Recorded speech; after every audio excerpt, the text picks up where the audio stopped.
যে চতুৰ্থ শ্ৰেণীৰ পৰীক্ষাত বিএ পাছ কৰা লৰায়ো পৰীক্ষা দিছে এতিয়া কথাটো হল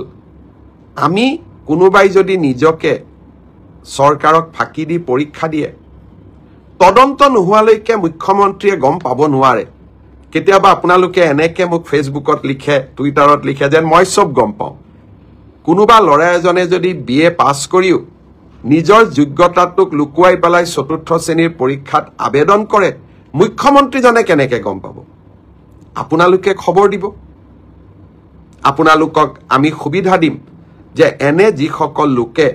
আপোনালোকে দেখিব যে লিখিত পৰীক্ষাত পাছ কৰিছে কিন্তু এডুকেশনাল কোৱালিফিকেশনক তেওঁলোকে লুকুৱাই ৰাখিছে আমি সুবিধা দিম আপোনালোকক অভিযোগ দিয়াৰ বাবে যাতে অৰেল পৰীক্ষা হোৱাৰ আগতে বা মৌখিক পৰীক্ষা হোৱাৰ আগতে আমি আপোনালোকৰ অভিযোগবোৰ নিৰ্দিষ্ট ইউনিভাৰ্সিটি লগত কথা পাতি আপোনালোকৰ অভিযোগবোৰ যাতে আমি নিষ্পত্তি কৰিব পাৰো অৰেল অনুষ্ঠিত হ'ব অৰ্থাৎ লিখিত পৰীক্ষাৰ ৰিজাল্ট গ্ৰেড 3 আৰু গ্ৰেড 4 আমি 7 মাৰ্চ তাৰিখে ঘোষণা কৰিম এটা পোষ্টৰ বিপৰীতে দুজনকৈ লৰা ছোৱালীয়ে এই লিখিত পৰীক্ষাত উত্তীৰ্ণ হ'ব শেষৰ নম্বৰটোত যদি বেছি লৰা ছোৱালীয়ে একেটা নম্বৰে পায় তেতিয়ালে হয়তো 3000 পোষ্টৰ বিপৰীতে মই ধৰি লব কৈছো 6000 লৰা ছোৱালী পাছ কৰিব লাগে কিন্তু একেটা নম্বৰ যদি বহু পৰীক্ষাৰ্থীয়ে লাভ কৰে তেতিয়া হলে একে নম্বৰ পোৱা লৰা ছোৱালী সকলেও পৰীক্ষাটো ডেফিনেটলি পাছ কৰিব অৰ্থাৎ আমি যদি ধৰি লও 50 is a cut off mark কিন্তু 50 যদি 50 জন লৰাই নম্বৰ পাইছে তেতিয়ালে 50 জন লৰাই লিখিত পৰীক্ষাত পাছ কৰিব গটিকে 1:2 বুলি কলেও 1:2 একেবাৰে গ্ৰামাটিক্যাল সেন্সত নহব হয়তো দুজন চাৰিজন লৰা ছোৱালীয়ে বেছিকৈ পাছ কৰিব এডিআৰইৰ পৰীক্ষালৈ তাৰ ৰিজাল্ট কি হ'ব তাক আপোনালোকে জানেই সেইবাবে মই যিসকলে পাছ কৰিব তেওঁলোকক অভিনন্দন জনাইছো যাতে অৰেলৰ বাবে তেওঁলোক হাজু হ'ব পাৰে আৰু যিসকলে পাছ নকৰিব আমি পুনৰ এই বছৰৰ শেষৰ ফালে নতুন বিজ্ঞাপন দিয়াৰ বাবে চেষ্টা কৰিম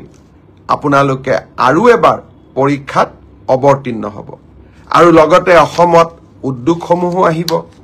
মুখ্যমন্ত্ৰীৰ আত্মনিৰ্ভৰ অসম অভিযানো আছে আমি নিজকে তৃতীয় আৰু চতুৰ্থ বৰ্গত নহলেও বেলেগ ধৰণে পাছ কৰি বেলেগ ধৰণেও জীৱন সফল কৰাৰ বাবে আমি প্ৰচেষ্টা কৰিম সেইটো হল constable UB constable AB constable communication আৰু sub officer fire and emergency service কনষ্টেবলৰ ইউবিত পোষ্ট আছিল 1760টা কনষ্টেবল এবিত পোষ্ট আছিল 2301টা কনষ্টেবল কমিউনিকেশ্যনত পোষ্ট আছিল 466টা আৰু সাব অফিচাৰ ফায়াৰ সাৰ্ভিসত পোষ্ট আছিল মাত্ৰ এটা এই গুটেই পৰীক্ষাটোৰ ইতিমধ্যে পিএসটি আৰু পিইটি কমপ্লিট হল এই পৰীক্ষাটোৰ যিসকলে পিএসটি পিইটিত কোন পাছ কৰিলে ইয়াৰে ৰিজাল্ট অসম আৰক্ষীয়ে 12 মাৰ্চ তাৰিখে ঘোষণা কৰিব অৰ্থাৎ কনষ্টেবল ইউবি এবি পৰীক্ষাৰ প্ৰথম ৰিজাল্ট 12 মাৰ্চ তাৰিখে প্ৰকাশিত হ'ব ইয়াৰ পিছত আপোনালোকে নিজেও জানে যে এটা লিখিত পৰীক্ষাত আমি অৱতীৰ্ণ হ'ব লাগিব আৰু এই লিখিত পৰীক্ষাটিৰ বাবে যিসকলে কাট অফ মাৰ্ক পাবলৈ সক্ষম হ'ব তেওঁলোকে এডমিট কাৰ্ড 17 মাৰ্চৰ পৰা ডাউনলোড কৰিব পাৰিব আৰু finally AB UB written test 23 মাৰ্চত অনুষ্ঠিত হ'ব ইয়াৰ পিছত অসম আৰক্ষীত ড্ৰাইভাৰৰ 667টা পোষ্টৰ বাবে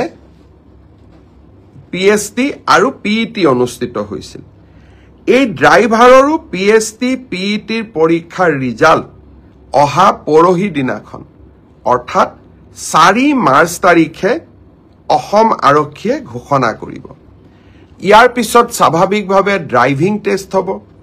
আৰু ড্ৰাইভিং টেষ্টৰ পৰীক্ষাৰ বাবে এডমিট কাৰ্ডো 4 তাৰিখৰ পৰা লাভ কৰিব পাৰিব আৰু written test driving test written পিছত হ'ব প্ৰথমতে ড্ৰাইভিং হ'ব ড্ৰাইভিং টেষ্ট 10 মাৰ্চত পৰা অনুষ্ঠিত হ'ব অৰ্থাৎ 4 তাৰিখে PhD PET ৰিজাল্ট দিব এডমিট কাৰ্ডো 4 তাৰিখে দিব আৰু 10 মাৰ্চৰ পৰা ড্ৰাইভিং টেষ্ট হ'ব আৰু ফাইনেলি ইয়াৰ পিছত এটা লিখিত পৰীক্ষাটো আমি এপিআৰ কৰিব লাগিব এতিয়া মই আহিছো কনষ্টেবল ABCDO অৰ্থাৎ কমান্ডো ব্যাটালিয়ন এই ক্ষেত্ৰত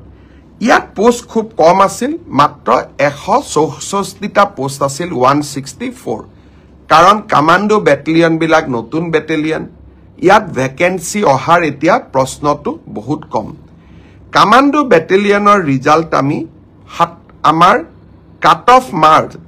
মাৰ্কস যেটো PhD আৰু PET যেটো কাট অফ মাৰ্ক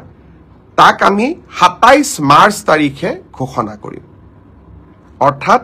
কমান্ডো ব্যাটালিয়নৰ 164 পদৰ বিপৰীতে আমাৰ যি ৰিজাল্ট হ'ব কাট অফ মাৰ্কস এনাউন্স হ'ব 27 মাৰ্চ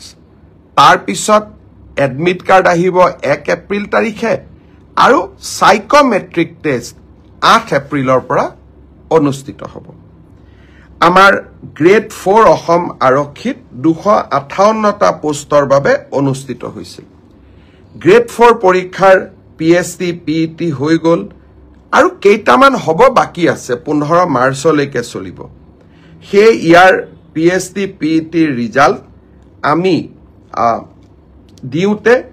কিছু পলম হ'ব 30 এপ্ৰিল পাবগৈ এয়া হল অসম